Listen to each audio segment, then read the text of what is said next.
On most days, the Great Miami River slips through Hamilton, Ohio. But much of the footage in this story was taped last May 24th, when the river was dangerously high. He's just part of me. Part of me was in that water, fighting. He was just fighting for his life. Heavy rains had swollen the river to twice its size. As it churned over the nearly completed dam, it looked like a white water ride to Paulette Chandler's son, David, and his best friend, Rodney Jones. I thought it was going to be easy. I didn't have no idea what we was getting into. Paddled straight out to the middle. We was yelling and stuff. We was having a blast.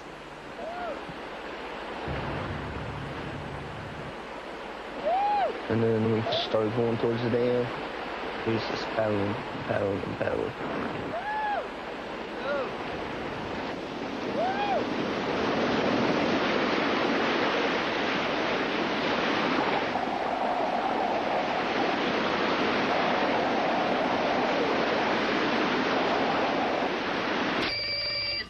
Police and fire dispatch, operator Shoemaker. A call came in to 911 at 4:23. 2 male juveniles in a raft. They've just gone down the dam. One of them's still in the raft, and the second one is in the water.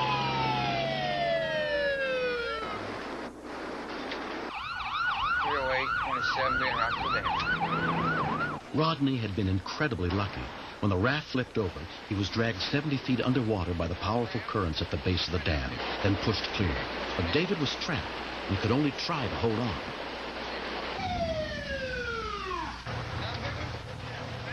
Fireman Jim Reinheimer was one of the first paramedics on the scene. The whole situation was desperate. To be stuck in the middle of a raging river with no ideas and not the proper equipment is a very desperate situation. Only one in now. The engineer, Crane, his crane only goes out 80 feet, and he said it's about 300 foot out. All the ideas we were coming up with were being shot down because they wouldn't work. We couldn't get a boat in there because of the current. We couldn't bring him upstream because of the turbine in the water. The crane was out because it was too short. Couldn't get a rope out to him. It's a feeling of helplessness that someone's going to die very shortly for no reason other than the fact that you can't get him off the river, that you can't do anything about it. Channel 9 called and said that they were monitoring us and did we need a helicopter. I said, yes. Could you send us your helicopter right away? We have a boy out there that the sergeant had just said he's not going to be able to hold on much longer. It took us about 15 minutes to respond from the time he told us to. What we could see right away, of course, the boy was stuck in the middle of the river, and he was being jostled pretty good. If he would have let go of that raft, I felt that he could have hit the concrete dam and possibly he would have drowned instantly, I think. Jim Reinheimer, the other paramedic that was there, he suggested taking the aerial belt and lowering that down to him on a rope, letting the boy grab onto that, and then taking the rope over and drop it to the shore and then pull him out. I heard him screaming in the river, and at that point I knew he was near panic. I mean, I knew we had to do something to get him off there. We need to get this helicopter going, to get it up and to get something down to him. Or it would just be a body floating in the river.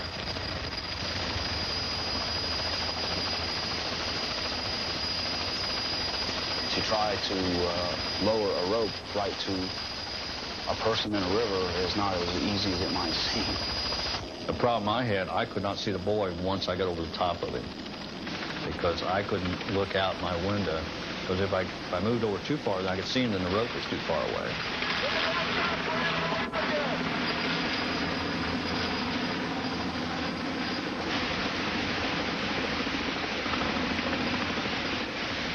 We were all aware that he was near exhaustion, and if he fell off of the raft, there would be no way he would live. Hold on the bow and hold on to your boat.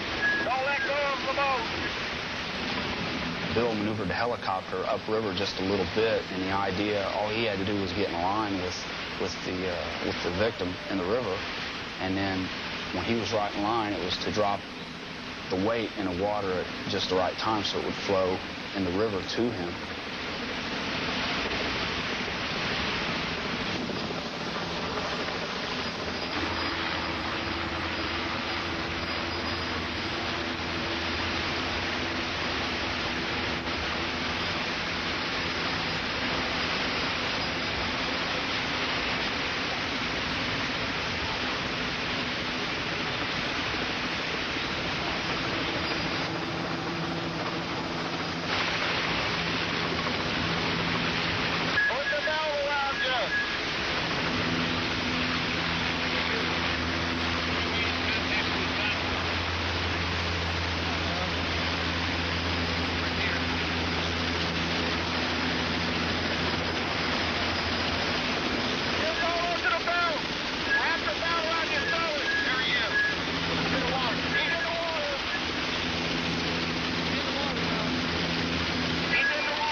2. Yeah. Get some blankets. I'll get some blankets. Somebody go after the cot. Just relax. Hang on there. Get good, pal. Get good. Good work, guys. Get on my stomach. Just relax. I think you need to spit some of that water out. We need the Stokes basket off the aerial instead of the cot. These are carrying. His body temperature was 92 degrees, which is pretty severe. He was in lactic acidosis, which can cause all kind of problems. It can cause you to have a heart attack. Even a young adult like that could have a heart attack, and his heart just quit beating or start fibrillating. At that point, there's not really much we could do. He needed to be heated up properly and gotten to a hospital.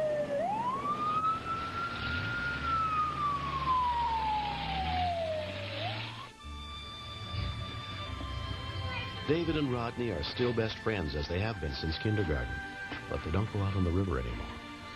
I thought that I was dead because there wasn't no way that anybody could get me out of the river. The water was just... It was just pushing me. It was unreal. These flashbacks gets to me because it scared me bad.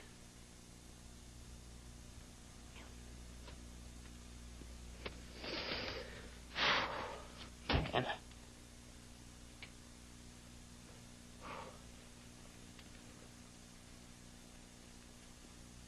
It just made me feel bad that I couldn't be there to let him know that somebody was there that really loved him.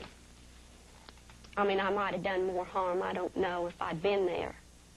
But at least he would have known Mom's there. It was just the ultimate terror.